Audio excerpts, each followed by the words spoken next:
The guitar fretboard is a mysterious thing. You can play the guitar for years and not understand it. The diatonic system, which gives us the structure of the musical keys, scales, chords, etc., becomes an invisible maze on the fretboard. How do we imagine a diatonic key on this grid of strings and frets? What is the true shape of the key of C, or D, or E flat?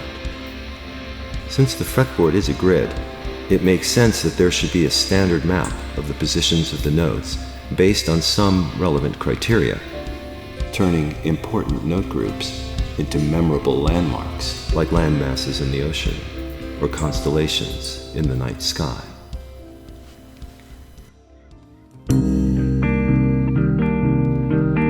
You are looking at a map of the natural tones on the guitar fretboard.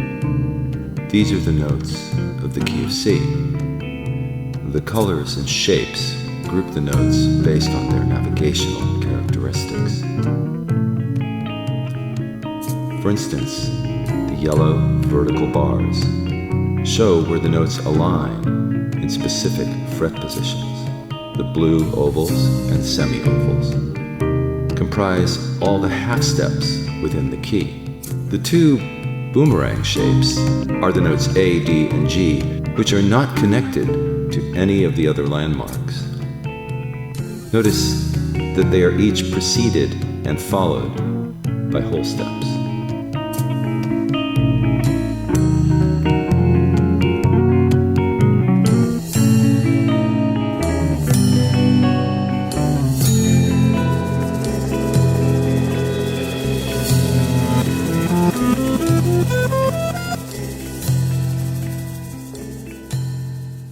This is a staff, and this is a clef, and these are the notes of the key of C. The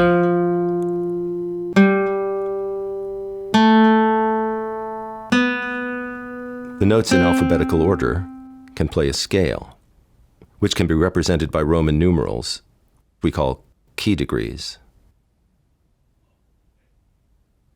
Between each note is an interval of a whole step or a half step in a particular pattern. 2 whole steps followed by a half step for the first 4 notes, and the same pattern again for the next group of 4. These 4-note groupings are known as tetrachords. Notice the whole step in the middle between the 2 tetrachords. You can easily locate the half steps on the piano. If you know where the tetrachords are, everything falls into place.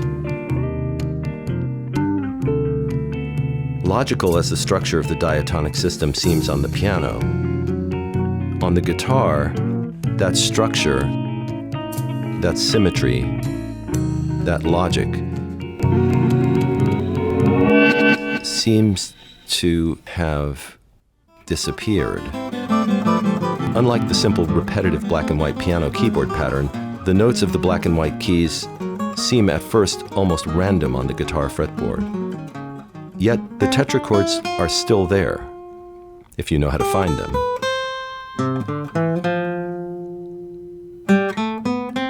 To do that, we need reference points, landmarks.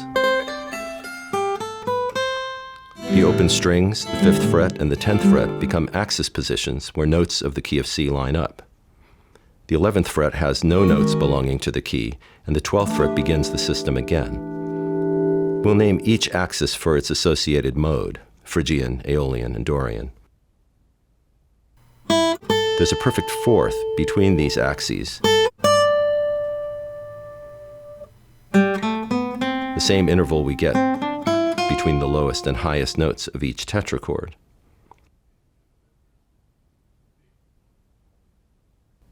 The half steps form their own pattern.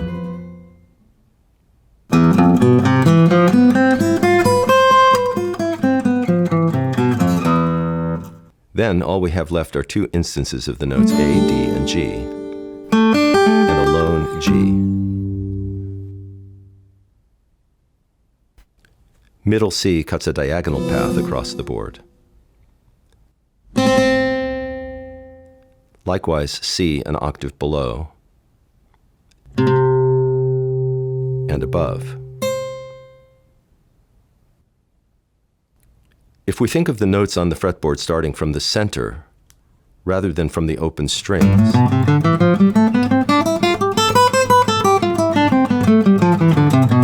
the symmetry becomes clearer and clearer. Separating the pattern of the 4 top strings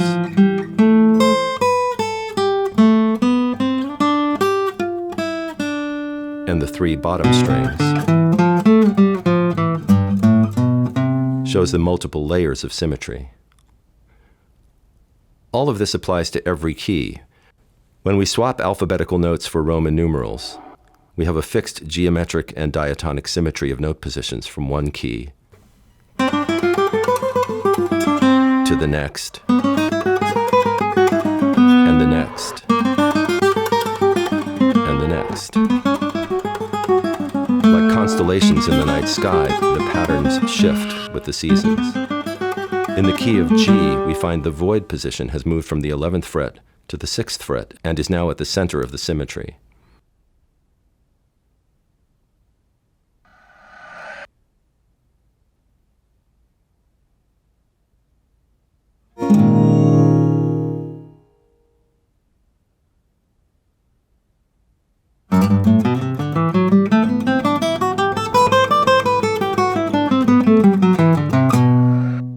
And so we go from key to key, aware of the common landmarks in each, able to really see the notes on the fretboard. And we can describe the structure of each diatonic key in geographic terms.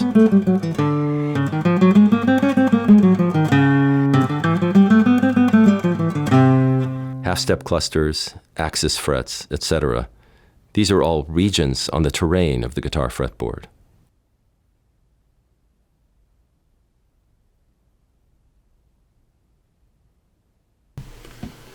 What you've just seen is a way of mapping the diatonic keys on the fingerboard in a way that does not require specific chord patterns or specific scales, but simply to see and understand keys on their own terms. Without having a name for the phenomenon of the notes of a key aligning in a specific fret position, how can you think about that idea? Say we're in the key of G, on the 5th fret, on the 7th fret, the 12th fret, and the open strings. Those are positions where the notes of the key of G align. Now, there is apparently no standard terminology for that phenomenon. So I have taken to calling those things axis positions or axes for each key, and I name them after the modes associated with that position in the key, just because it's a convenient way to give them names. So for instance, if we're in the key of G, there's an axis on A, which is the 2 of the key of G, and so therefore it is the Dorian axis. There is an axis on the 7th fret on B, which is the 3 of the key of G, and so therefore that is the Phrygian axis. And there is an axis in the open strings and the 12th fret, which is the 6 of the key of G, and therefore that is the Aeolian axis.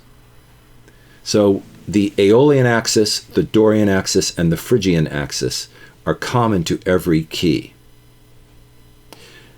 Once again, to my knowledge, there is no standard terminology for this, and so this is my proposal, and this is what works for me. Having a vocabulary, having terminology that describes where things are relative to each other within the key is, I find, a highly useful method of organizing how I think about a song or any piece of music.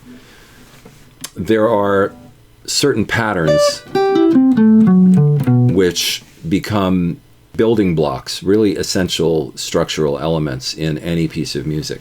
What is the terminology of the architecture for the way the key is arranged on the fingerboard? This is something that's missing. I've been looking for it. I started looking for it a long time ago, and I could not find it. I mean, I started looking for this before there was an internet, and I couldn't find it. And I thought, the internet will save me because I will have access to all of the literature about how to find your way around the guitar fingerboard, and I could not find it even then. And I was teaching guitar, and I started to think about my method of how I taught guitar, and I thought, I can't teach properly if I'm not satisfied with my own understanding of the way this works. And in order for me to be satisfied with my understanding of the way this works, I had to kind of go back and forth between the guitar and the piano. And that's because I also play piano. And improvising on the piano is very different from improvising on the guitar. And you improvise on the piano, you see everything all in a row. It's all there in a row, and there's one place for every note. And there's a logic to that, very clear logic to that. Well, there's a logic to this too, because it's the same musical system. You can't take this logical musical system, the diatonic system is very logical. It's very organized. And you cannot take that organized system from the piano keyboard, where it is obvious how clear and simple it is, and put it on the guitar fingerboard and say all of that logic has evaporated. All of that structure has no expression on this grid. Well, it's a grid. It's X and Y axis. It's coordinates. And maybe the system is encrypted in a way that you have to know how to decrypt that system, but it's there. And so that's what I started doing. I started thinking of it that way, and I thought, okay, I'm going to decrypt the diatonic system on the fingerboard, and I'm going to see it in the clearest possible way. And that came down to knowing where the half steps are, and knowing where the notes line up in the key. I'm in the key of G now. So I created these maps, I started using them, and it just worked for me. It all fits together like a puzzle. If you have that map of the fingerboard in your mind, and you have names for these structures, it can only be a good thing. It can only be a good thing, all right? So it works for me. That's what I do. That's how I think about it, and that's what I teach. And when I introduce these ideas to a student, it doesn't matter if they're a total beginner or if they've been playing for a long time and just want to know a little more about how to find their way around the fingerboard because they've just been relying on muscle memory and kind of rote memorization of a few scales and chords.